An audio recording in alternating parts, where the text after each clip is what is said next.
Hello students, welcome to Legacy IAS Academy. In today's video, we are going to discuss about the recent decision taken by the US administration where it is trying to curb the China's grip or China's control that it enjoys on the critical mineral resources, whether it is in the term of reserve or in the terms of production.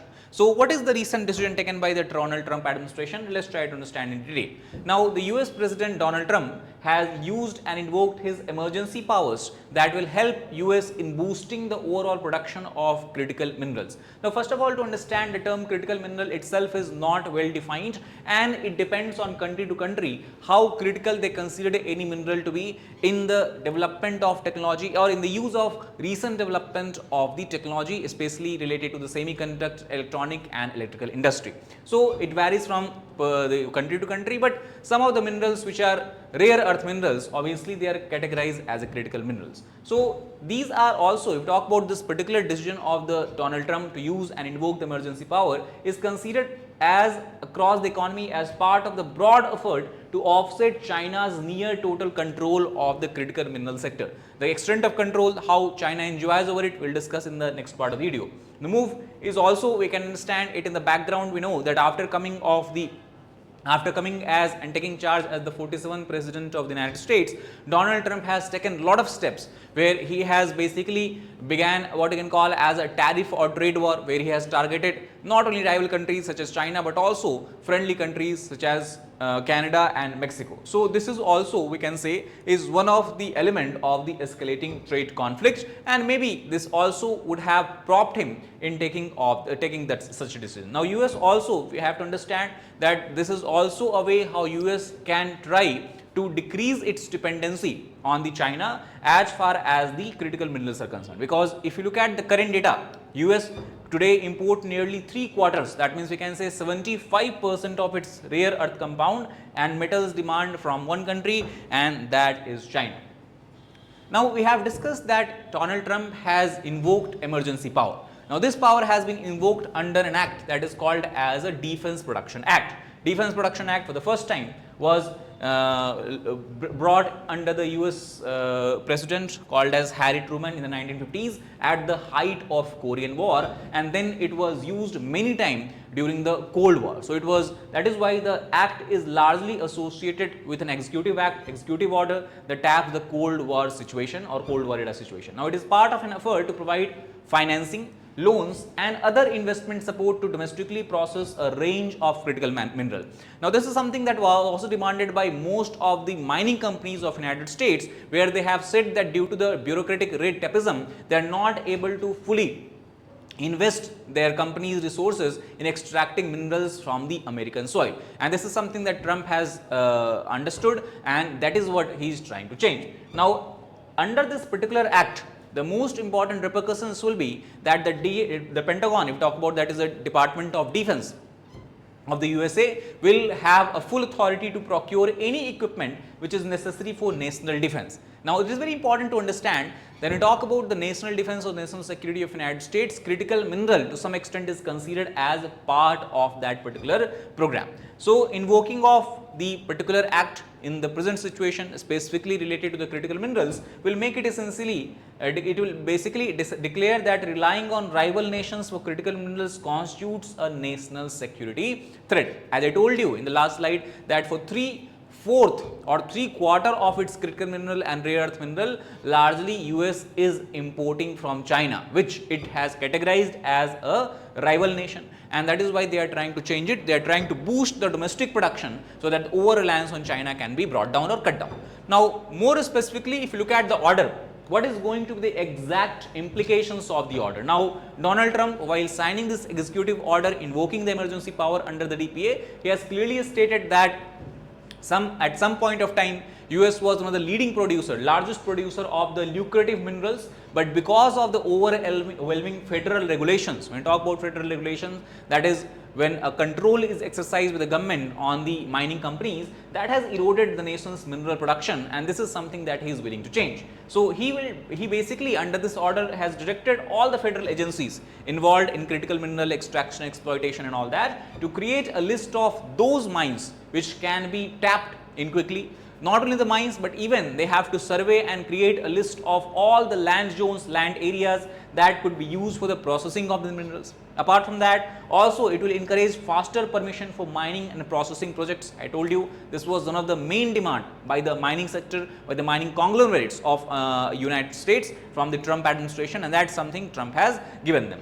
To prioritize mineral production on federal land and to help boost US output of copper and gold. So apart from the rare earth minerals such as lithium, gallium, tungsten, also Trump is focusing upon copper and gold production. And also he is trying to think that whether is there any way how we can levy a further tariff on the copper imports from outside so that domestic copper can get a boost. Now before moving further in the video, I will try to bring your attention toward a regular batch that we are going to start in Lex IAS Academy from April 17th, 2025. It will be a regular batch. That means the classes will be held in two sessions, 10 a.m. to 1 p.m. in the morning and then 2 to 5 p.m. in the afternoon. Classes will be held regularly between Monday to Friday.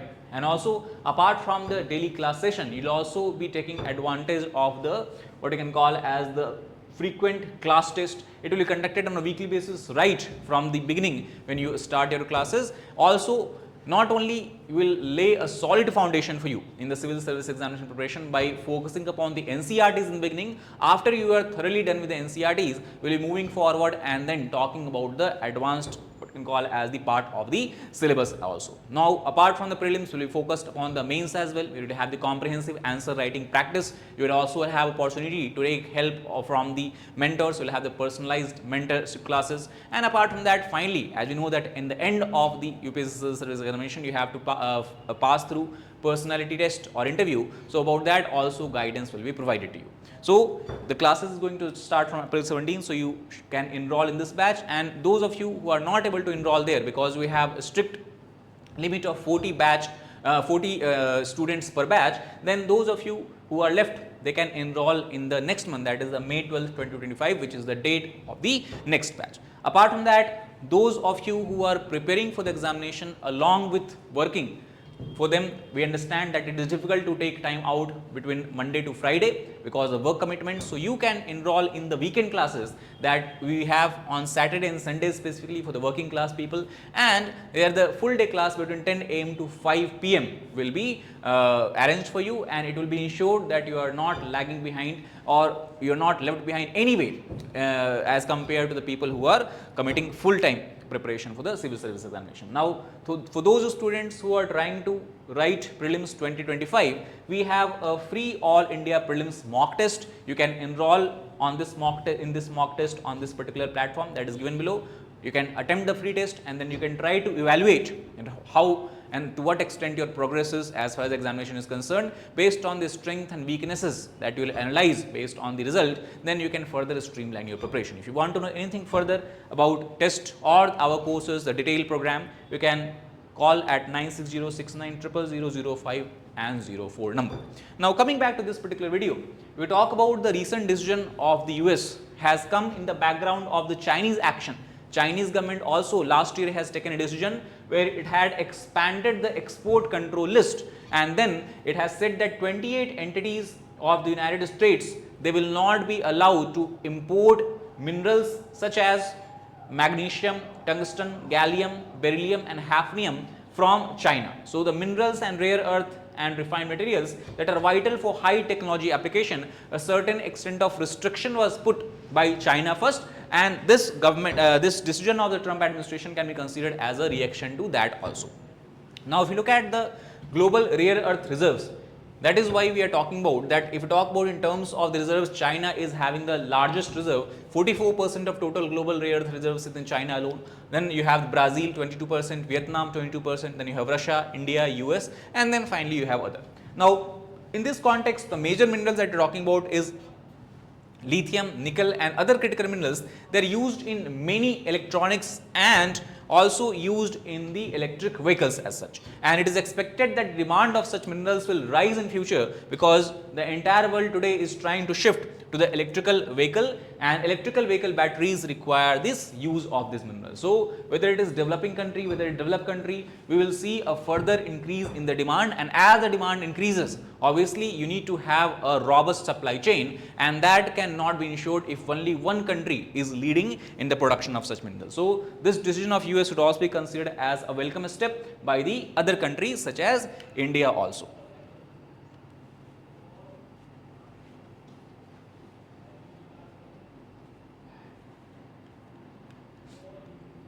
Now, apart from that, if you take a look at the production of other minerals, critical minerals by the countries, again the red color here represents the production by China. So most of the minerals, metals that we can say, copper, nickel, aluminium, lithium, cobalt, rare earth, manganese, in all of these we can see there is a clear cut domination by China, and then all other countries are having a very low share. For example, rare earth, as you have discussed, more than 90% of rare earth production is currently from China itself. If you talk about the precious metals such as copper, nickel, aluminium, you can see the Chinese production range anywhere between 40% to 60%, and then you have the entire world and few other countries that come up here, that is Chile, Indonesia, Japan, Argentina, Finland, and then a small amount of aluminium produced from Russia. Now interestingly, if you take a look here, in top 5 or 6 producer of the metals and the rare earth metals, the US does not figure at all, and this is something that the present decision might change. Also, if you take a look at the dependency of US on China, as you can see, for most of the critical minerals, the China is enjoying a gigantic share as far as the import to export to US is concerned. For example, 94% of the US import for yttrium is from China, 74% dependency is on the rare earth. Then you have bismuth, antimony, arsenic, germanium, gallium, barite, graphite, tungsten. For all of these, again US has a heavy dependency ranging between 30% to 75%. So in this context, we have to understand the recent decision taken by the US administration. Now this is not the only decision that US government has taken, or it is not for the first time that the US government has taken such decision. Even during the time of Biden's presidency, he has used the executive power bestowed upon him by the US government, US Congress, to encourage the domestic production of critical minerals, adding battery materials such as lithium, nickel, graphite, cobalt and manganese. Now under Trump, he has clearly stated that we will also going to increase our dependency on other countries, and for that he is ready to sign a natural resources deal with Ukraine shortly, because if you talk about a rare earth mineral and the reserve, Ukraine also has a large area where you can find the rare earth. Apart from that, as we have discussed, he is also trying to launch a probe into potential new tariffs on the copper import, so that the domestic copper producer can get a competitive edge and further boost can be provided in the overall mineral production in the United States of America. So that is all about this particular video. I hope you got the idea behind what is the rationale behind the decision taken by the Trump administration to boost the critical mineral supply, and how they are trying to tackle China head on in this particular sector. So if you like the video, please hit the like button, share it with your fellow aspirants, as well as subscribe to our channel for more such helpful content. Thank you very much.